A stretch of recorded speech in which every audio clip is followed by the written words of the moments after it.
is a book out there that someone wrote called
A card we never relish seeing.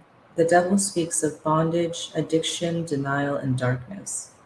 Traditionally, this card features a goat or satyr and people below him in chains. Those traditional images indicate that your bondage is external. The powerful satyr looming above you is depicted as a captor and is responsible for your plight. However, this card has a message that is less about the influence of others and more about your own desires, habits, and addictions. You are your own captor, and ultimately, you are also the only one that can choose freedom.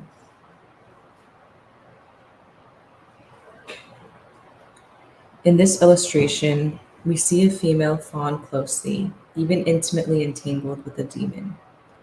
Her head lolls compliantly to the side, and her bared breast and cultish posture indicate sensuality. She shows no resistance. She is embraced by this demon. There is no struggle evident. One tendril of the demon's form covers the fawn's eyes.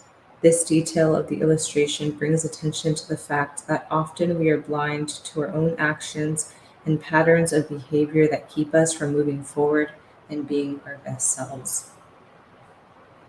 We often surrender to addictions and negative behaviors because they are familiar and can be pleasurable. In work, professional, or financial readings, the devil can indicate that we are committed to an old way of doing things that is no longer serving our purpose. We may feel tied to an organization, partnership, or business that is not benefiting us but that we cannot seem to break free from. Whether it is habit, fear, or dependency, something is holding you back. This card most often speaks of bondage and carries a negative connotation, but it may instead be telling you to strike out on your own, seek independence, or break with an organization. In relationship, friendship, and love readings, we see this card when there is a codependent relationship or one in which the partnership is not equal. Addictions such as alcoholism, sex, or gambling may be taking a toll on a friendship or relationship. In love readings, especially when there is someone new in the picture, this card can represent someone other than the querent, a rogue soul, an entrepreneur, or independent operator. This should not necessarily be seen as negative. While adherence to the rules and respect for authority can be good, the daring, iconoclasts of the world are often the pioneers and groundbreakers. If that describes you, dear querent, take pride in your independent spirit and seek relationships with people who value you rather than try to change you.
Separate needs from addictions. Perhaps you prioritize one thing to the detriment of everything else, or there are things that you feel you never have enough of. Identify the hole your addictions are attempting to fill. When you feel the craving again, name it. Identifying it is the first step to taking conscious action.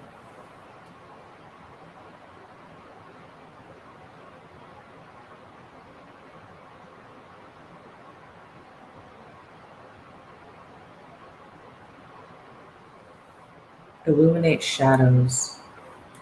Don't reject your shadows, but confront and see them for what they are. With this, they lose their power. Tenderness to your whole self, imperfections and all, can free you.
Nine of Pentacles.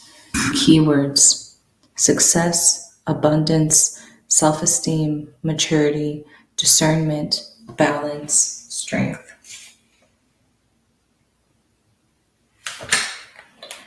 The Nine of Pentacles represents a mature, self-contained, and self-motivated individual. The clear vision and intellectual drive of this card seem almost more at home in the Suit of Swords. Additionally, the character on this card is generally illustrated with a bird, a hawk, falcon, or other creatures of the air. Again, the associated element of swords.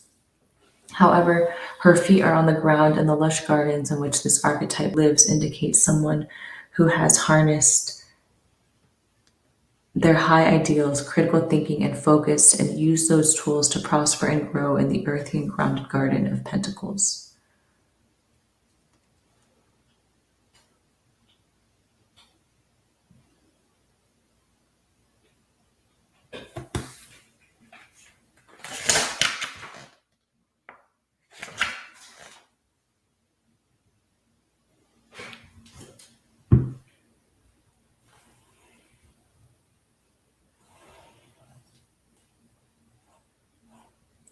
In business and financial readings, this is a powerful card that speaks of prudence with money, long-term investment, strategies, and discipline.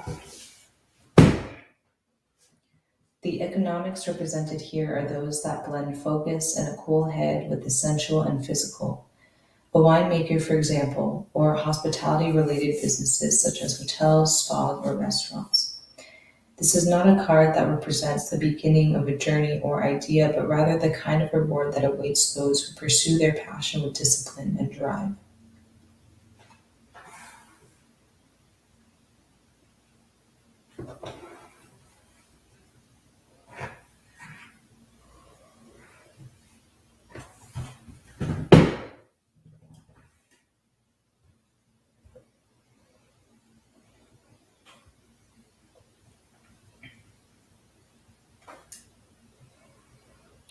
When this card is in the future position, it is a great omen of success and offers affirmations to the querent. You are on the right track, work hard and remain focused, and a life of abundance will unfold for you. In love, relationships, or friendship readings, the Nine of Pentacles speaks of self-awareness, discipline, and the work we do to become the best individuals and therefore the best partners we can be.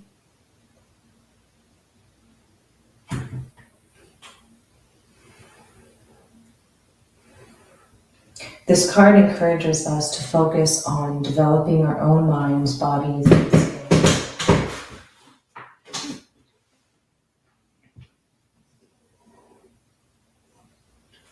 When you are the best version of yourself, you will inspire others and bring value to their lives. This nine often represents a person who is quite content with their own company. Despite having friends, family, and loved ones, they are not needy or dependent on the outside world for validation. There is a strength and maturity that comes from doing the work of self-mastery. If there are strong social or romance cards such as the Lovers or Three of Cups in your readings, it points to efforts at self-development bearing fruit in your life. Strong partnerships and deep bonds will be your reward. In reverse, the Nine of Wands. Wait, this is Nine of Pentacles. This is not great. Let's see. Let's read this out loud, but this is saying Nine of Wands. But this is supposed to be for Nine of Pentacles. In reverse, the Nine of Wands, let's say, holds many cautions. Be careful with your hard-won resources. Your generous nature and inclination to help others may open the door to abusive people who don't have your best interests at heart. See if I look up Nine of Wands.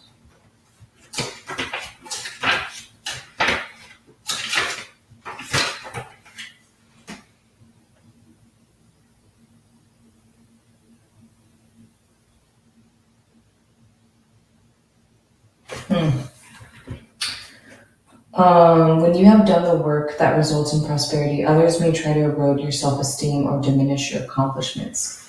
This card also strongly admonishes us against martyrdom or neglect of the self in order to serve the interests of others.